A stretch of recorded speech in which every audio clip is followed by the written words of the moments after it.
Welcome back to Arise Primetime, where we offer perspectives on the news and talking points of the day. I'm Charles Adeniyi. Now, for informed assessments of some of what you've heard on the program today, as well as some of the significant things that have happened in Nigeria in the past few days, let's bring in our guest commentator. And for that, I am joined now by Professor Adeniyi, who's a current affairs analyst and Dean of the School of Postgraduate Studies at Bayes University. Thank you very much indeed for coming in. Thank you very much, Charles. Now, you were listening to the Chief of Defense Staff, General Christopher Musa. You and I were just talking about what an amiable chap he appears to be. That's right, and that's important, isn't it? In terms of sort of coming across to the public and being a little more, being the face of the army, a friendlier face. Yeah, and of course, I've seen that he's brought in some kind of difference, He's been volunteering information, always very forthcoming,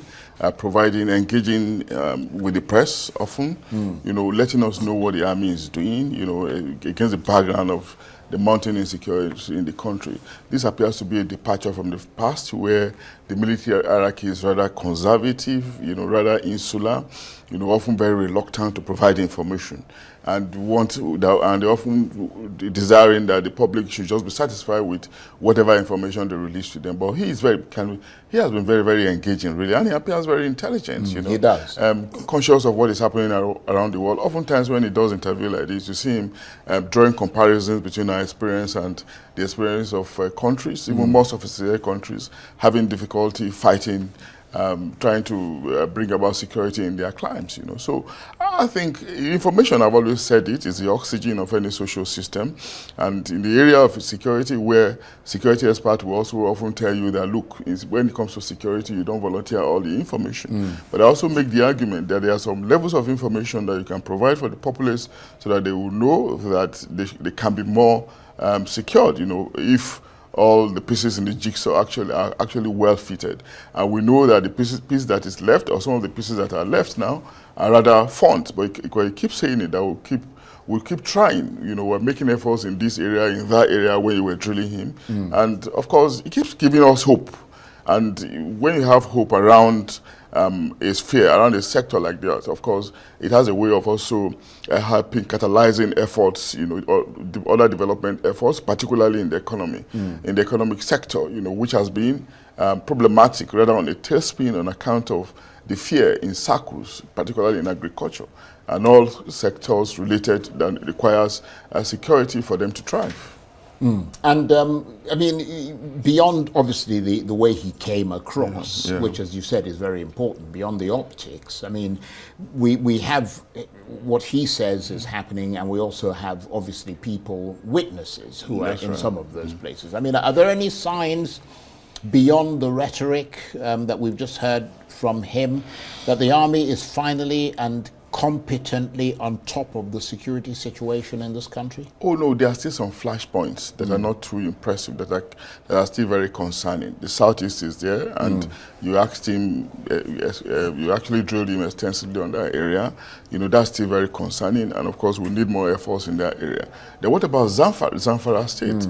The Lakurawa, he appeared to paper over it. Yes, we know they're making required efforts, but it can still be threatening. And Boko Haram, sometimes we see sporadic, attempts. We see find them in the news sometimes, threatening to kill some of our troops or actually killing some of them. He did admit, though, that they've been pushed back, absolutely, but not out. But the fear is there, So it's not been total success yet. Well, it is still early in the day for us to begin to shout hallelujah, to sing hallelujah, More efforts are still needed, and I'm happy that you acknowledge it as well. Right. And of course, we know that this is subject to funding, some level of commitment on the part of the people too, because he acknowledges rightly that it's not just about kinetic. They need substantial elements in the non-kinetic sphere. And what about the good governance fact, Indeed. And we know criminologists will also tell you that a society where people are predominantly poor is a recipe for criminality, because the angry man is an angry man. Indeed.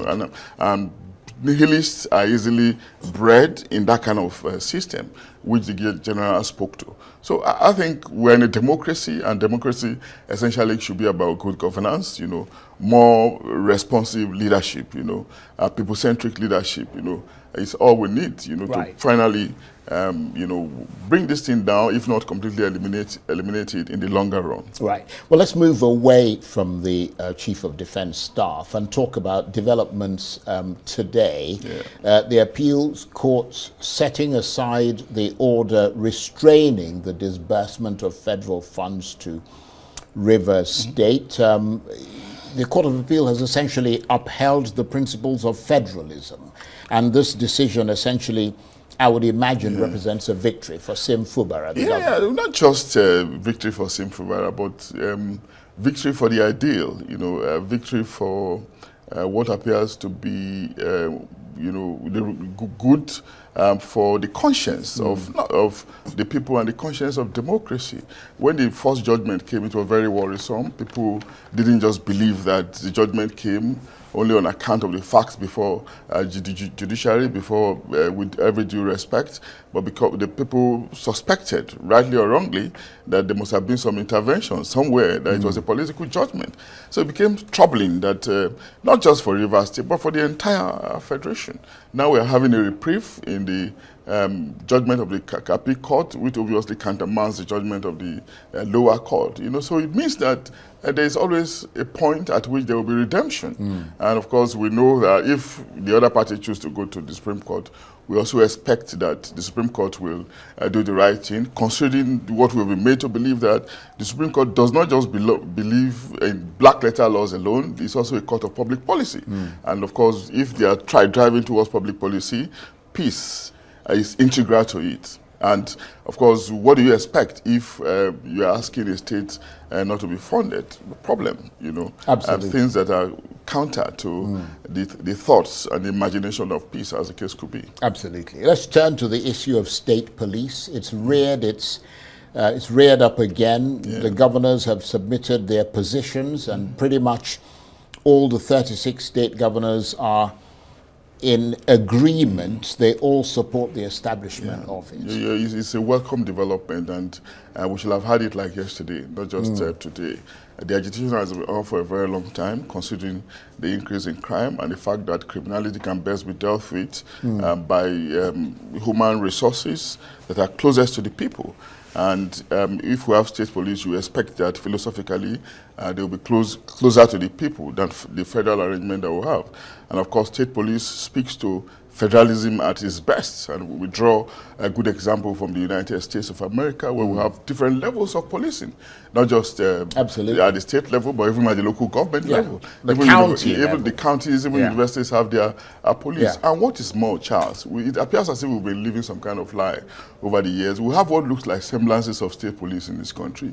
There's hardly any state in this country that does not have some kind of para-policing vigilante organization that the only difference that will maybe introduced eventually is if they begin to bear arms, So that's some level of state security mechanism or security arrangement, that can be transported or advanced, or that can gravitate into the state police eventually.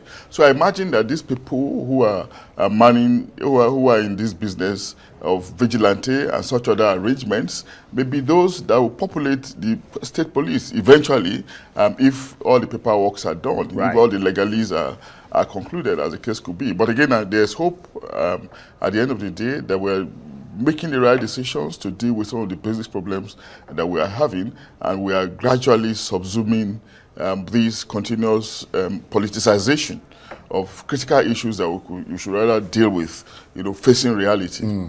But what isn't clear, though, is what the restrictions will be, because many Nigerians feel there needs to be some kind of legislative control exerted over it to prevent the governors from using it to terrorize people and to go after their political enemies. No, but I don't think we should be afraid of, when we get to that bridge, I think we should be ready to cross it, We should also be fair to the governors. But even if we say they can manipulate the state police, who says that the federal police resident in their states can presently not be manipulated even in the present circumstances? There are different levels of manipulation that can be attempted, and we have seen instances in the past where the influence of the governors have affected or have determine how the police at the state level operated, So that shouldn't be an impediment to our ability or our intention to do the right thing. Right. But, I mean, do the states have the funding to sustain the state police? I mean, state police isn't some ragtag vigilante group. But Charles, they will also tell you that... Do they have, I mean, because there are a lot of states that don't appear to be financially viable. Yeah, but they also tell you that states have been participating in the funding of the federal police. And there are instances where you see even cars, you see names of people, donors, on patrol vans, people. So this can actually continue if we know their role in giving us peace. The funds will come. And I also believe that we can't actually say we don't have funds, to institutionalize good governance or elements of good governance in this country if we cut waste. So if you have to borrow money, you borrow. No, if we don't necessarily have to waste. Right. I have to borrow. If we mind how we waste money, if we're much more transparent, much more accountable, I think we can use the little we have to do the right things, as the case could be. Okay. The final thing I want to tap your brain for is the Minister of Works, David Umahi, who was on this program yesterday. He talked about, among other things, the legacy projects, which he defended, saying they're investments with economic benefits. Does that strengthen the argument for the amount of money that's spent on those projects? Well, I thought he's always very impressive anytime I listen to him, and I also acknowledge it's all often very articulate, But of course, he's in charge of a very expensive ministry that needs huge capital for him to execute projects, But questions can also be asked sometimes, on priority, if we're getting our priorities right. But again, they keep giving us the explanation, justification why those projects should be embarked upon, But again, if we do not have anything concrete to accuse them of, around diversion, around maybe having some other plans, in investing in those projects or that they are prioritizing, they may not actually be able to accuse them in the wrong direction. But I think what we just need to do is to hope that, to expect them to live up to expectations. Well, I mean, the central argument that people have made is, well, when you consider the fact that virtually every big road in this country has been absolutely smashed, and that has created, collateral problems. I mean, it's part of the reason why you've got a lot of crime, because, people are attacked on the road because they're stuck, they're going into potholes or their cars break down or something. And that perhaps all the money that's being spent on these huge projects, I mean, you should focus first of all on fixing on all these roads. It's actually a very difficult and very tricky thing, because I also remember former Lagos State, Governor of Lagos State, Raji Fashola, SAN, telling us a lot about what they were doing with respect to federal roads, and we thought we were getting to a very good point where we'll sing a hallelujah, But again, former Governor Umahi came, and we are seeing some struggle as well. Well, he's saying that the quality of the roads were just not good enough, so they get washed away very quickly. Yeah, it comes back to what we're talking about, maybe corruption. Maybe lack of commitment, to the good of the public on the part of some sections of public officials. We're not necessarily pointing accusing finger, but it might just be something that has to do with implementation. Those who make the policy may probably have made the policy. It might have been speak and span, but when it comes to implementation, people want to circumvent processes just to use cheap materials, and profiteer from the process. At the end of the day, affecting the people, because in no time after the roads have been completed, this time they will start deteriorating. Right. I suppose that's why it's good that the Minister of Works is an engineer himself, and so hopefully he knows the quality of materials. Speaking all the right, using all the right terms. I want to thank you very much indeed. Professor Abiodun Adeniyi is a current affairs analyst and Dean of the School of Postgraduate Studies at Bayes University, Abuja. Good to see you. Thank you, Charles. That's it for this edition of Arise Primetime. Join us again next week. From me and the entire team here in Abuja, bye-bye and thank you for watching.